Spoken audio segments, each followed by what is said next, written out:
শাড়ি পরতে সাজতে কার না ভালো লাগে, আমারও ভালো লাগে। তাই আমি একটু আজকে শাড়ি পরে নিলাম আর একটু সাজুগুজু করে নিলাম। তিয়ান ছোট থাকার কারণে ওর পেছনেই বেশি টাইম দিতে হয়, তাই আমি সব করতে পারি না। এখনকার মায়েদের সবথেকে বড় প্রবলেম যে বাচ্চাকে সব কিছু নিজে হাতে করে নেবে। আর আমিও এখনকার মা, তাই আমার বাচ্চাকেও আমি সব কিছু নিজে হাতে করে দিতে যাই।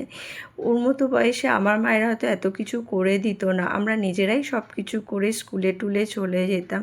কিন্তু এখন ওকে ড্রেস পরানো, খাইয়ে দেওয়া সব কিছুই আমি করে তারপরে স্কুলে পাঠাই। এটাই বড় প্রবলেম, তাই বেশি টাইম লাগে। তবে এখনও ডে স্কুল, বেশি টাইম ও স্কুলেই থাকে, তাই একটু টাইম পাই নিজের জন্য। একটু সাজগোজ করে নিলাম। আজকে একটু এক জায়গায় যাওয়ার আছে, সেটা আমি তোমাদের পরে দেখাচ্ছি আমি কোথায় যাচ্ছি। একটা বিশেষ কারণে যাচ্ছি, তাই একটু সেজে শাড়ি টাড়ি পরে নিয়ে যাচ্ছি। আজকে আবার স্কুলে ফাইল দিতে ওর ভুলে গেছি। আমি রেডিও হয়ে গেছি, এবার আমি বেরোবো।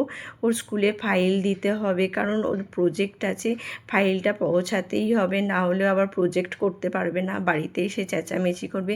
এই স্কুলে যাচ্ছি, গিয়ে ফাইলটা আমি পৌঁছে দিয়ে আমি চলে যাব সেখানে। আমি গেছিলাম দক্ষিণেশ্বরে পুজো দিতে। আমার ছেলের সামনেই জন্মদিন আছে, তাই আমি পুজো দিয়ে এলাম ওর নামে।